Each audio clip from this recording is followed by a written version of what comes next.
you just fucking lines, bam. And then like Sergeant Ryan unzips it, takes it off. I'm in Vegas for this promotion called Graphouse. And they booked me, they flew me out, but I don't even know what a Graphouse is. So I've got to try and figure that out today. So let's go, let's do some investigative journalism and figure out what is Graphouse.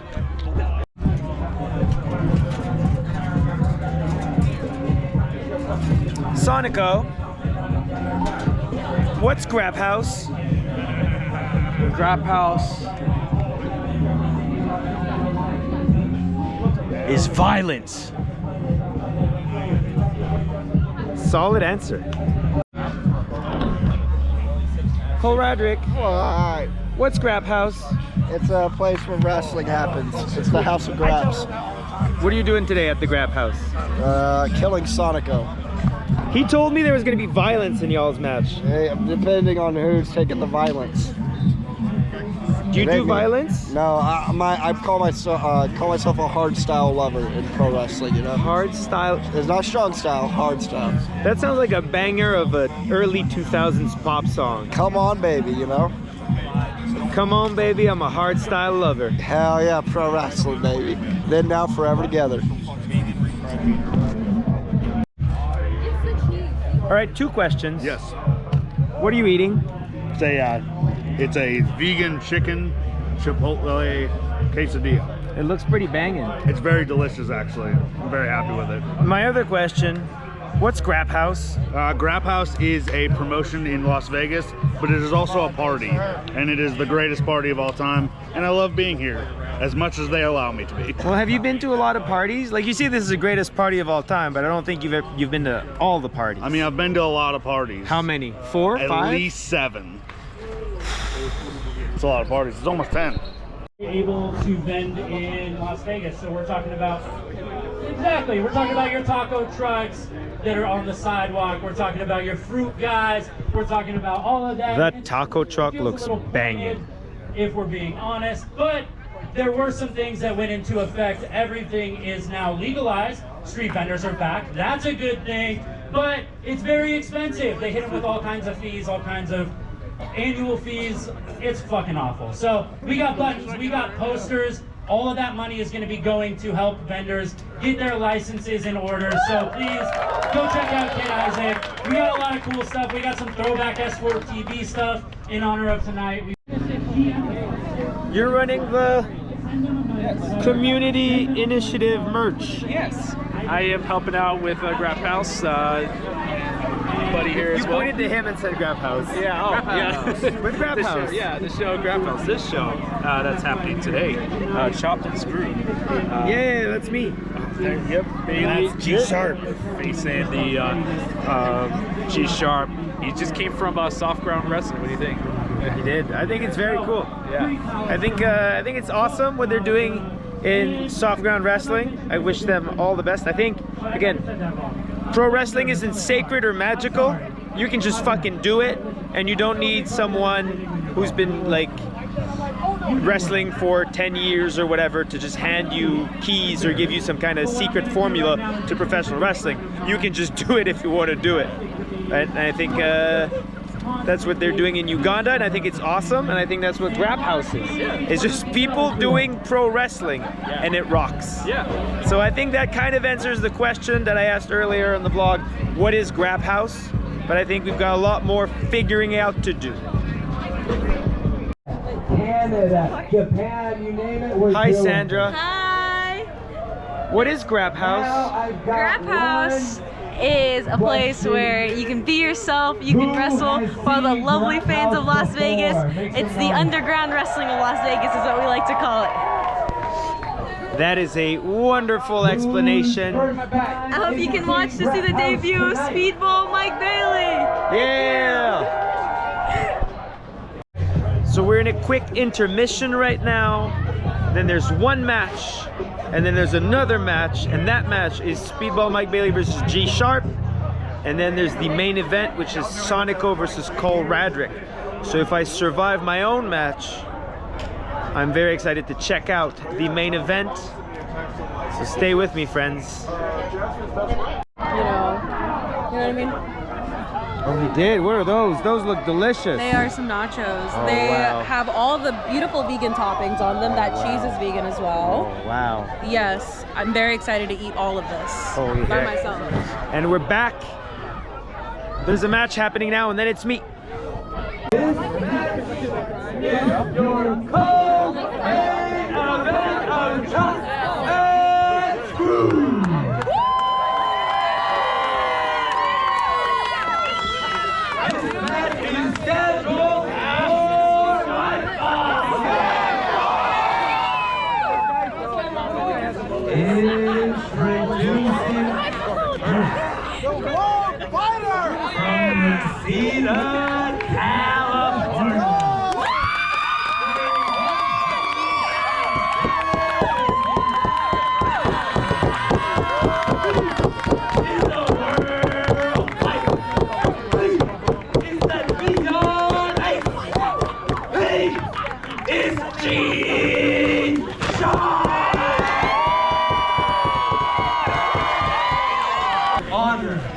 Introduce his opponent, making his Graphouse debut from all the way from Montreal, Quebec.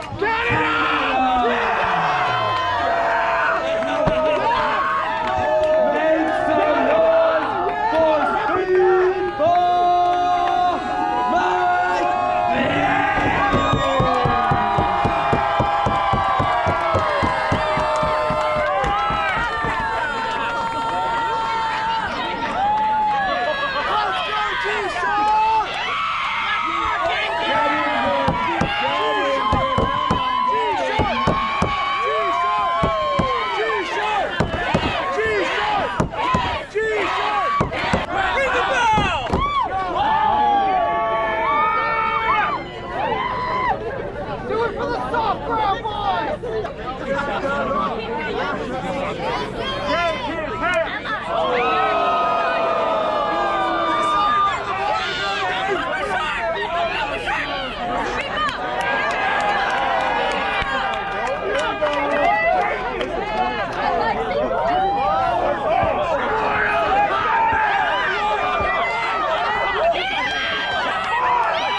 Let's go, guys.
Take that shit off. Check out this new Trisha Dora shirt I got.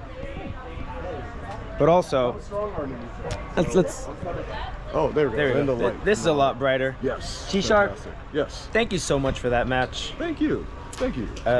If you don't know G-Sharpe, he is a world traveler. You might know me from such promotions as soft ground wrestling, and probably that's it. Right?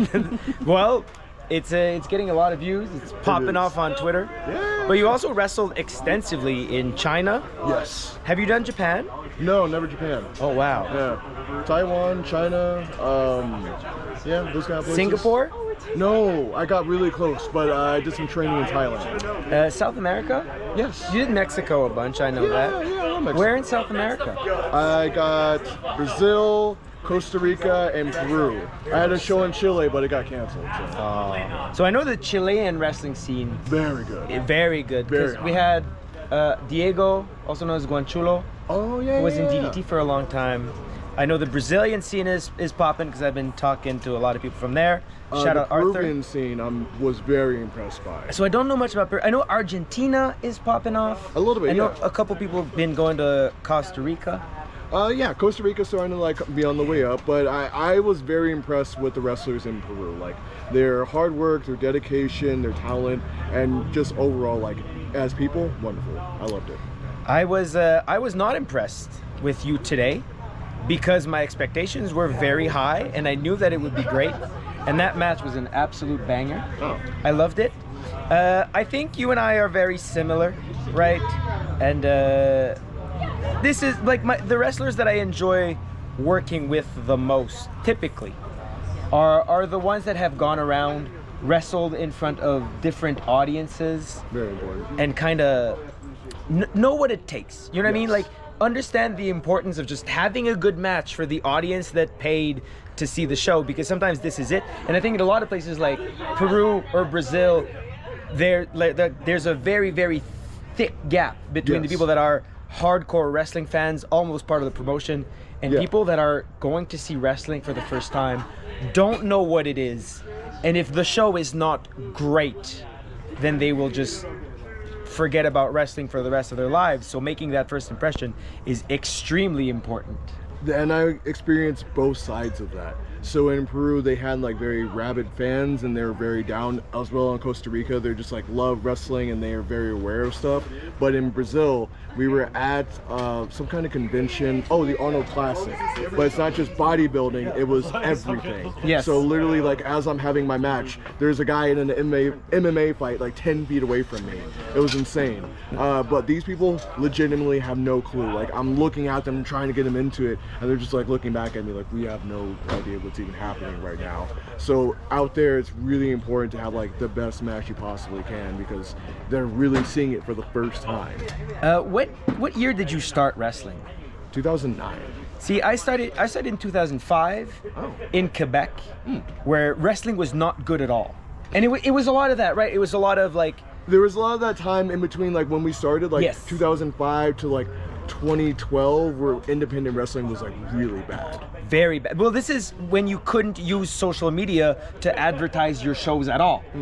So that made it extremely the only option you had was stapling the flyers to telephone poles and hope that the owner of the other promotion, because there was only 2, didn't rip them off the telephone poles. Yeah. But I think Vegas and the West Coast, like LA specifically, has absolutely boomed within the last few years. Yeah. I can only imagine what wrestling. Are you from Vegas? No, I'm initially from California, Right. and I trained in California, but then when I couldn't afford to stay in California anymore, I found my way out to Las Vegas. So I can imagine what Californian wrestling was like in 2009. And I think it was probably similar in ways to Peruvian wrestling. I definitely, I've been around long enough to remember when PWG crowds weren't packed to the gills. Yes. I remember going to PWG shows, and this is how, like, I'm from Reseda, legitimately. Wow. Yeah, so I used to actually just walk to the PWG Wow. show because it was that close to my Nana's place. Like, I got there the first time, I was like, oh, I've been walking past this place my entire life. Fantastic.